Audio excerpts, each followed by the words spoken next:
కాపు ఉద్యమ నేత ముద్రగడ పద్మనాభం మరణించారు.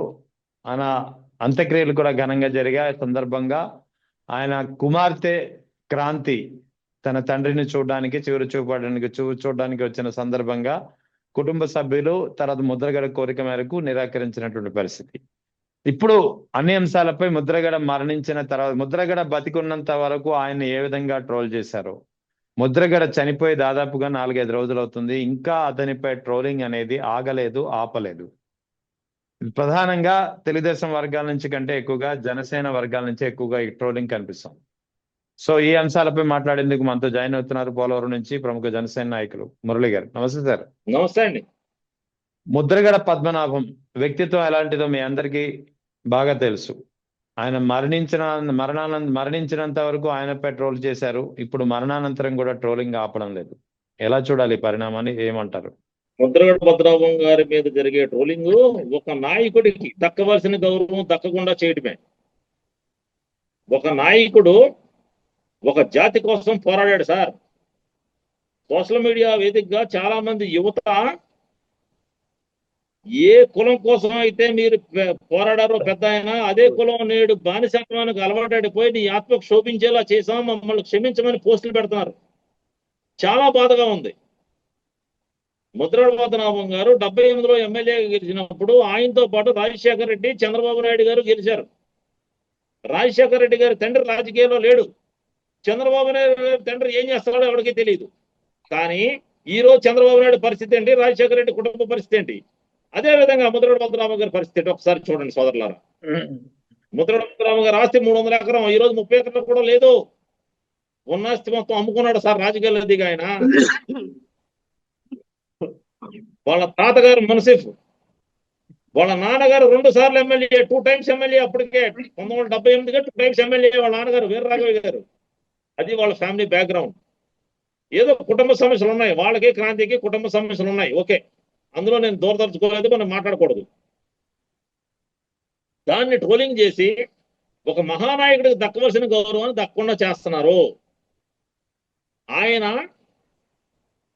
మరణించిన తర్వాత సోషల్ మీడియా ద్వారా నేను కూడా పోస్ట్ పెట్టాను. నాకు ప్రభుత్వ లాంఛనాలతోనే ఖననం జరగాలి, ముద్రగడ పద్మనాభం గారు మాజీ మంత్రి, ప్రభుత్వ లాంఛనాలు కావాలని పెట్టాను. ఒక గవర్నమెంట్ హ్యాస్ డిసైడెడ్. కానీ ఏం జరిగిందంటే పద్మనాభం గారు ఒక లేఖ రాశారు చనిపోయే ముందు. ఏమని? ఈ ప్రభుత్వం 2014-19 మధ్యలో ఈ చంద్రబాబు నాయుడు గారి ప్రభుత్వం దాష్టీకం చేసింది నా కుటుంబం మీద. బూటు కాళ్ళతో నా కుటుంబ సభ్యులను తన్నారు, నా భార్యని జుట్టట్టుకు లాగారు, నా కోడలను చీరట్టుకు లాగారు, నా కొడుకుని పోలీసులు లాఠీలతో కొట్టారు, నా తలుపులు పగలగొట్టి నా ఇంటికి వచ్చారు పోలీసులు. నేను ఎందుకు బతుకున్నానని బాధపడుతున్నాను ఆ విషయం గుర్తొస్తే అని ఆయన కళ్ళంట నీళ్లు పెట్టుకున్నారు సార్. అందుకే ఆ రోజు అంత అవమానించిన ఆ కుటుంబం, అంత అవమానానికి గురైన ఆ కుటుంబం ఈ రోజు ఏ విధంగా ప్రభుత్వ లాంఛనాలు స్వీకరిస్తూ చెప్పాలి. అందుకే ప్రభుత్వ లాంఛనాలు స్వీకరించొద్దని పెద్ద ఆయన డిసైడ్ చేసుకున్నారు. దాంతో వివాదం ఏముంది, దాని గురించి గొడవ ఏముంది అంటే చంద్రబాబు నాయుడు గారు ఇచ్చేస్తే ప్రభుత్వ లాంఛనాలు తీసుకోవాలి, చంద్రబాబు నాయుడు గారు పంపిస్తే పోలీసులు లాంటి డబ్బులు తినేయాలా చెప్పండి? తన్నేస్తారా? అంటే ఏంటిది? ఈ రాష్ట్రంలో ప్రజాస్వామ్యం లేదా? కులీన పాలన ఉందా? అదే మేము అడుగుతున్నాం. అయినా వైసీపీ పార్టీ, మేము Janasena party, okay leave it. కానీ కాపు ఉద్యమ నేతగా ఆయన కొన్ని ఉద్యమాలు చేశారండి. కాపుల కోసం జీవో నెంబర్ 30 తెచ్చాడండి ఆయన. తుని ఉద్యమం చేసి గడగలాడిచ్చాడు సార్ ప్రభుత్వాన్ని. 2000 కోట్ల రూపాయలు కాపు కార్పొరేషన్ నిధులు సాధించిన వ్యక్తి ఈ రోజు ఆయన మరణం కాపు జాతికి తీరని లోటు. అందుకే కాపు జాతి మొత్తం కూడా నిన్న కూడా విజయవాడలో గర్జించింది. సార్ మేము సంస్మరణ సభ పెట్టాం, విగ్రహాలు పెడదాం విజయవాడ నడిపోతుందని. తెలుగుదేశం ఎమ్మెల్యే బోండా ఉమ్మ గారు కూడా పార్టీలకు అతీతంగా అందరూ ఏకమై ఈ రోజు ఆయన సంస్మరణ సభలు పెడుతున్నారు. ఇటువంటి సందర్భంలో ఆయన స్థాయి తగ్గించే విధంగా ట్రోలింగ్ చేయడం తప్పు. ఎవరైనా మా జనసేన సోదరులు ఉంటే విజ్ఞప్తి చేస్తున్నా, సోదరులారా మనలో చెప్తున్నాను ప్లీజ్. ట్రోలింగ్ ఎక్కువగా వస్తున్నది జనసేన నుంచే. అదే సార్, ఒకవేళ తెలియక మా వాళ్ళు ఏమన్నా చేస్తున్నారేమో, సోదరులారా కంగారు పట్టకుండా ఈ విషయంలో సంయమనం పాటిద్దాం. దయచేసి పెద్ద ఆయన మీద ట్రోలింగ్ వద్దు. ఎన్ననుకున్నా ఆయన మన జాతి కోసం పోరాడిన వ్యక్తి. మన జాతి కోసం పోరాటం చేసి ఆయనకున్న పట్టుదలతో, ఆయనకున్న ముండి పట్టుదల వల్ల ఉన్న ఆస్తిని మొత్తం తగలేసుకున్న వ్యక్తి, దానికన్నా రెస్పెక్ట్ ఇద్దామండి. రాజకీయాల్లో దిగి లక్షల కోట్లు సంపాదించిన వాళ్ళు చూసాం. ఒక్క ఎకరం అమ్మిన నాయకుడు ఎవడైనా ఉన్నాడా? ఉన్నాడు అంటే అది ముద్రగడ పద్మనాభం గారే. Please please respect him. Me channel ద్వారా అప్పీల్ చేస్తున్నాను, ఆయన మరణాన్ని మనం గౌరవిద్దాం. ఆయన మనవడు, సంస్మరణ సభల్లోకి వెళ్దాం, మనం రెస్పెక్ట్ ఇద్దాం. దయచేసి సోదరులారా, ఎవరో కంగారు పట్టి రోలింగ్ చేయొద్దు. ఇది ఈ ప్రజా చైతన్యం ఛానల్ ద్వారా నా విజ్ఞప్తి. కాపు జాతిని ఏకతాటిపై తీసుకొచ్చినటువంటి మహానేత, కాపు జాతిని అందరిని కోసం పోరాడినటువంటి వ్యక్తి, తన జీవితం అంతా ఆ జాతి కోసమే పణంగా పెట్టినటువంటి వ్యక్తి. అటువంటి వ్యక్తి మరణం తర్వాత అతనిపై అంత ఎత్తున ట్రోలింగ్ జరుగుతుంటాయి. జనసేన అధినేత పవన్ కళ్యాణ్ కనీసం ఎందుకు స్పందించడం లేదు? జనసేన అధినేత పవన్ కళ్యాణ్ గారు స్పందించలేదంటే మనం ఏం చేస్తాం సార్? ఆయన స్పందించలేదు, ఓకే, ఆయన స్పందించలేదు, అంతవరకే. దాని గురించి మనం ఇప్పుడు ఆయన స్పందించమని అడిగే అవసరం లేదు, స్పందించొద్దని చెప్పే అవసరం కూడా లేదు. వదిలేయండి సార్, ఆయన స్పందించలేదు కదా, లీవ్ ఇట్. లీవ్ ఇట్ అంటే అవుతుంది కదా, స్పందించాలి కదా, మీ పార్టీ కదా. ఆయన మరణం తర్వాత నాదెండ్ల మనోహర్ గారు చెప్తున్నారు గవర్నర్ పోస్ట్ ఇద్దామని చూసామని. ఓకే, మరణించిన ఆయన గవర్నర్ పోస్ట్ మీరు ఏం ఆఫర్ చేయొద్దు సార్. కానీ మన పార్టీలో పనిచేస్తున్న వాళ్ళ కుమార్తె క్రాంతి, ముద్రగడ క్రాంతి మన పార్టీలో పనిచేస్తుంది. ఆవిడకు మంచి పొజిషన్ ఇవ్వండి సార్. నిజంగా మీకు ఆ కుటుంబం మీద ప్రేమ ఉంటే మన పార్టీకి ఆమెకు ఒక మంచి పొజిషన్ ఇవ్వండి, తప్పే ఉంది. ఇది మా అపీల్. ఆశిస్తున్నాం. తండ్రి కడచారు చూపు కూడా నోచుకోక ఇబ్బంది పడుతున్న ఆవిడికి ఒక మంచి పోస్ట్ ఇవ్వండి సార్.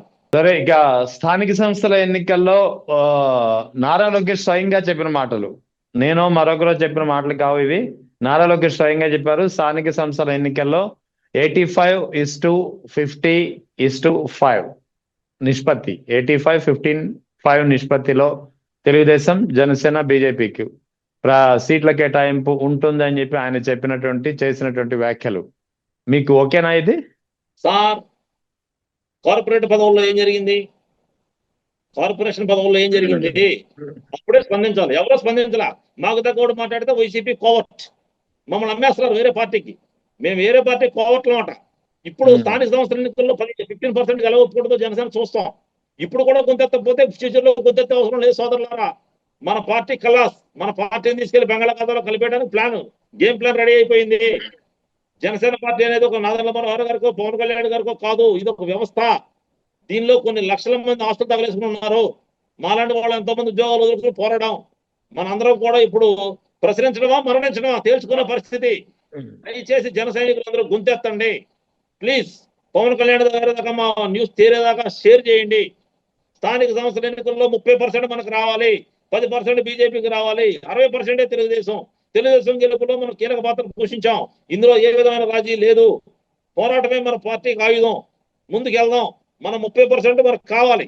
చాలా మంది చెప్తున్నారు బలంగా లేని చోట ఎలా పోటీ చేస్తారని. బలం ఎలా వస్తుందండి? మీరు కమిటీలు వేస్తే బలం వస్తుంది, మీరు రాజకీయం చేస్తే బలం వస్తుంది, మీరు ప్రజల్లోకి వెళ్తే బలం వస్తుంది, మీరు కార్యకర్తలు కలిస్తే బలం వస్తుంది, ఆత్మీయ సమ్మేళనాలు పెడితే బలం వస్తుంది. మీరు ఏది బెటర్ కదా? ఏది బెటర్? కావాలని మీరు ప్లాంట్ గా పార్టీని కొంతవరకే పరిమితం చేసి బలం లేదు అనుకుంటూ తెలుగుదేశానికి సీట్లు ఎక్కువ కోసం జరుగుతున్న కుట్ర ఈ పార్టీలో ఉంది. దానికి మేము వ్యతిరేకం. పార్టీకి వ్యతిరేకం కాదు, పవన్ కళ్యాణ్ గారికి వ్యతిరేకం కాదు. మేము వ్యతిరేకించేది పార్టీ విధానం. ఈ విధానం కరెక్ట్ కాదు అని 2 సంవత్సరాల నుంచి గొంతెత్తి మాట్లాడుతున్నాను నేను. ఎవరో మాది ఎవరు? మమ్మల్ని వైసీపీ కోవర్ట్ అంటారు సగం తెలిసిన వాళ్ళు. వీళ్ళు వైసీపీ కోవర్ట్ అయి ఉంటే నేను ఈ రోజు 30% ఎందుకు అడుగుతాను? బలం లేదంటారు. ఎందుకు ఉండదు బలం? ఎందుకు ఉండదు? పక్క రాష్ట్రంలో విజయం చూసాను తెలుసుకోండి బ్రదర్ ప్లీజ్. మాకు 30% కావాలని మేము డిమాండ్ చేస్తున్నాము. మా అధినాయకుడు కూడా ఇంకా ఏ విధమైన నిర్ణయాన్ని చెప్పలేదు. పార్టీలో అంతర్గతంగా చర్చలు జరుగుతున్నాయని తెలుస్తుంది. ఈ సందర్భంగా మేము రిక్వెస్ట్ చేస్తున్నాం, డిమాండ్ కాదు, మన పార్టీకి 30% ఉండాలి. లేని పక్షంలో స్థానిక సంస్థల ఎన్నికల్లో కూటమి ప్రభుత్వం దారుణమైన ఓటమి చవిచూస్తుంది. జగన్ గారికి బంగారపల్లెంలో మీరు స్థానిక సంస్థలు అప్పచెప్పడానికి తెలుగుదేశం సిద్ధంగా ఉంటే మాకు 15% ఇవ్వండి. లేదు తెలుగుదేశాన్ని ఎదుర్కోవాలి అనుకుంటే మాకు 30% ఇవ్వండి. తెలుగుదేశం పార్టీ బలపడాలని చూస్తే, కూటమి బలపడాలని ఆశిస్తే మాకు 30% ఇస్తారు. లేదు జగన్ గారికి గెలవాలనుకుంటే మాకు 15% ఇస్తారు. Decision is in Chandrababu Naidu hand. CBN గారు ఆలోచించి ఒక నిర్ణయం తీసుకుంటారని కోరుకుంటున్నాం సార్. ఇక్కడ పార్టీ పట్ల పార్టీ రోజు రోజుకి నిర్వీర్యం అవుతుందనే వాదన ఆరోపణలు వస్తున్నాయి. చాలా చోట్ల నుంచి బలంగా ఇదే మాట వినిపిస్తుంది. దీని అంతటికి కారణం పవన్ కళ్యాణ్ అంటారా, లేకపోతే నాదెండ్ల మనోహర్ అంటారా? నాదెండ్ల మనోహర్ ఒక కుట్ర ప్రకారం ఇదంతా చేస్తున్నారు అనే వాదన కూడా లేకపోలేదు. తప్పు సార్. అది మనోహర్ గారు, పవన్ కళ్యాణ్ గారు పార్టీ బలహీనపడాలనో పార్టీ కూలిపోవాలనో కాదు. వాళ్ళకి ఏంటంటే వాళ్ళ భయాలు వాళ్ళకు ఉన్నాయి. ఎందుకంటే మన పార్టీ సంస్థాగతంగా బలంగా లేదనో, మన పార్టీకి ఆర్థిక వనరులు లేవనో, మన పార్టీని నమ్మి వచ్చిన వాళ్ళు నిలబడతారో లేదోనో, కొన్ని వాళ్ళకు కూడా ఒక స్ట్రాటజీ ఉంటుంది కదా, వాళ్ళ ప్లాన్స్ వాళ్ళు ఆ విధంగా వాళ్ళు మన పార్టీ బలాన్ని ఐడెంటిఫై చేయలేకపోవచ్చు. అంతే తప్ప వాళ్ళు నాదెండ్ల మనోహర్ గారిని బ్యాట్ గా మాట్లాడటమో, పవన్ కళ్యాణ్ బ్యాట్ గా మాట్లాడటం కరెక్ట్ కాదు సార్. వాళ్ళు పార్టీ నడిపారు. మనోహర్ గారు కూడా పార్టీ అధికారంలో లేనప్పుడు 5 సంవత్సరాలు కష్టపడ్డారు ఆయన. అందుకే ఆయన మినిస్టర్ పదవి వచ్చింది. అంతే తప్ప మనం తప్పుగా మాట్లాడకూడదు సార్. నేనేమన్నానంటే పార్టీ బలాన్ని గుర్తించడంలో అధినాయకత్వం ఫెయిల్ అవుతుంది. దయచేసి ఆ గ్యాప్ ఎక్కడుంది, ఆ మిస్అండర్స్టాండింగ్ ఎక్కడుంది, ఆ ఆలోచన విధానంలో మనం ఎక్కడ తప్పు చేస్తున్నాం అనేది తెలుసుకుని ముందుకెళ్ళాలి. పార్టీలో బలమైన నాయకత్వాన్ని ప్రోత్సహించాలి, నిజమైన కార్యకర్తలను గుర్తించాలి. అది మా నినాదం. ప్రతి నియోజకవర్గంలో కూడా పార్టీలో వైసీపీ కోవర్ట్లు, తెలుగుదేశం వాళ్ళు, పవర్ బ్రోకర్లు రాజ్యం వెళ్తున్నారు తప్ప జనసేన పార్టీ కోసం ఆస్తులు అమ్ముకున్న వాళ్ళు, ఉద్యోగాలు వదులుకున్న వాళ్ళు, దానికోసం 5 ఏళ్ళు పోరాడిన వాళ్ళు మాకులాగా వైజంక్షన్ లో ఉన్నాం మేము. ఈటలలో తెలియక పవన్ కళ్యాణ్ గారిని వదిలి ఎట్టిపోదామన్నా మేము పోలేకపోతున్నాం. మా పరిస్థితి అగమే కూర్చున్నాం. ఇది అధినాయకత్వానికి ఎన్నో వీడియోలో చెప్పాను. నాగబాబు గారు కూడా కొంచెం పట్టించుకుని పార్టీ సెటరేట్ చేయాలని కోరుకుంటున్నాం సార్. అది ఎప్పటి నుంచో మీరు అంటున్నదే కదా, కానీ ఆ పరిస్థితులు కనిపించడం లేదు కదా. Hope for the best. ఏం చేయమంటారు సార్? ఇప్పుడు నేను ఒక్కనే మాట్లాడేవాడిని ఫస్ట్, తర్వాత రజనీ గారు మాట్లాడేది. అలా ఇప్పుడు ఏమంటున్నారు, పార్టీలో ఇప్పుడు వర్గం మాట్లాడుతుంది ఏమని 30% కావాలి, స్థానిక సంస్థల్లో మనకి ఎక్కువ సీట్లు కావాలని. ఇలా పెరుగుతారు. నేను అనేది ఆల్ ఆఫ్ సడన్ 1 ఏళ్ళు అయిపోదు కదా. ఇప్పుడు నేను మాట్లాడే దాంట్లో కరెక్ట్నెస్ ఉంటే మద్దతు పెరుగుద్ది, రాంగ్ ఉంటే రాంగ్ ట్రోలింగ్ పెరుగుద్ది. నేను అనేది నేను చెప్పిన దాంట్లో తప్పు ఉందనుకోండి ఎవరు పట్టించుకోరు. మనం చెప్పిన దాంట్లో కరెక్ట్ సబ్జెక్ట్ ఉంటేనే పట్టించుకుంటారు ఎవరైనా. నేనేమన్నాను, మనోహర్ గారినో పవన్ కళ్యాణ్ గారినో నిందించడం కరెక్ట్ కాదు. వాళ్ళ లెవెల్లో వాళ్ళు ట్రై చేశారు. వాళ్ళ భయం ఏంటంటే ఆర్థిక వనరులు ఉన్నాయా లేవా, పార్టీకి బలమైన అభ్యర్థులు దొరుకుతారా లేదా. ఇంకో విషయం ఏంటంటే వీళ్ళు ఎంతవరకు నిలబడతారు. ఈ రాష్ట్రంలో 2 బలమైన పార్టీలు ఉన్నాయి. ఎంత బలమైన పార్టీ అంటే ఇండియాలో రిచెస్ట్ పార్టీలు 2 ఈ రాష్ట్రంలో ఉన్నాయి. ఒకటి తెలుగుదేశం, 2 టీడీపీ. వీళ్ళని అంత ఈజీగా ఎదుర్కోవడం అంత ఈజీ కాదు. ఇది ఆర్థిక వనరులతో పని. That's what I accepted. But మన లెవెల్లో మనం ట్రై చేయాలంటా నేను. మనం పోరాడాలి కదా, లిమిటెడ్ గా పోరాడడం కాదు, మనం హార్ట్ఫుల్ గా మనం పోరాడాలి. సార్ ఇక కాదంబరి జత్వాని చాలా కీలకమైనటువంటి కేసు. ఈ కేసుకు సంబంధించే ఈ కేసులో కాదంబరి జత్వానిని అడ్డంగా పెట్టుకుని గత ప్రభుత్వంపై అభాండాలు వేసే ప్రయత్నం జరిగింది. ఆ సమయంలో కీలకమైనటువంటి పోలీస్ శాఖలో కీలకమైనటువంటి పోస్టింగ్ లో ఉన్నటువంటి 3 ఐపీఎస్ అధికారులు, పిఎస్ఆర్ ఆంజనేయులు, కాంతి రాణా టాటా, విశాల్ గుర్నితో పాటు మరో 3 ముత్యాల సత్యనారాయణ, తర్వాత హనుమంతరావు, ఇంకో ఆయన ఉన్నారు. ఈ మొత్తం 6 అధికారులు. ముఖ్యంగా ఇందులో ప్రధానంగా చెప్పుకోవాల్సింది 3 ఐపీఎస్ అధికారులు, చాలా సమర్థవంతమైనటువంటి అధికారులు. ఈ 3 అధికారులని సస్పెండ్ చేసింది 2 ఏళ్లుగా. ఇప్పుడు అదే కాదంబరి జత్వాని కేసులో అదే కాదంబరి జత్వాని బ్లాక్ మెయిలర్ అని, డబ్బులు గుంజిందని ఇప్పుడు సిఐడి చెబుతోంది. అంటే మరి గత ప్రభుత్వం చెప్పింది కూడా అదే కదా. మరి ఇప్పుడు ఈ 3 పోలీస్ అధికారులని సస్పెన్షన్ వేటు వేసింది. ఇప్పుడు ఏమంటది ప్రభుత్వం? ఏమంది sir, that is the power of social media. Yellow media power అది. వాళ్ళకి మీడియా హౌస్ ఉంది, ఏదైనా చెప్తారు. అప్పుడు సజ్జల రామకృష్ణారెడ్డి గారిని బదనాం చేశారు, జగన్ గారిని బదనాం చేశారు, ఇష్టం వచ్చిన రాతలు రాశారు, ఇష్టం వచ్చిన కోతలు కూశారు. ఇప్పుడు ఎవరు ఏమీ చేయలేరు. రీజన్ ఏంటంటే వాళ్ళకి మీడియా హౌసెస్ ఉన్నాయి, ఎనఫ్ మీడియా హౌసెస్ ఉన్నాయి. 4 ఛానల్లో, 2 పేపర్లో, 120 యూట్యూబ్ ఛానల్లో ఉన్న వ్యక్తులండి వాళ్ళు మనం ఏం చేయగలం? ఇప్పుడు సోషల్ మీడియాలో మాలాంటి వాళ్ళు గొంతెత్తుతున్నారు జనసేనలో. మాకు సోషల్ మీడియా కానీ వాళ్ళకి అలా కాదు కదా. They are very powerful. వాళ్ళకి చాలా మీడియా హౌసెస్ ఉన్నాయి. మీడియా హౌసెస్ అంటే నార్మల్ ఇష్యూ కాదు కదా. 4 channels, 2 print media, 120 YouTube channels. It's not ordinary issue. Across the country TDP party అన్నంత బలంగా మీడియాలో ఏ పార్టీ లేదు. నేషనల్ మీడియాను కూడా మెయింటైన్ చేయగల క్యాపబిలిటీ ఉన్నవాళ్ళు వాళ్ళు.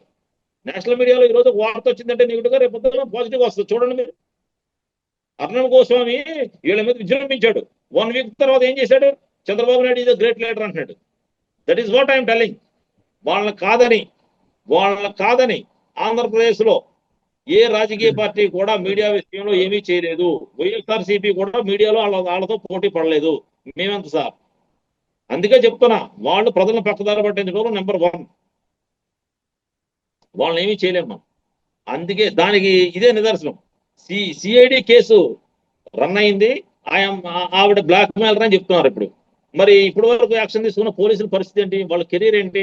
3 ఆఫీసర్లు, పిఎస్ఆర్ ఆంజనేయులు గారు కావచ్చు, గున్నయ్య గారు కావచ్చు, కాంతి రాణా టాటా కావచ్చు. మరి ఏంటంటే వాళ్ళ పొజిషన్ చాలా దారుణం కదా ఇది.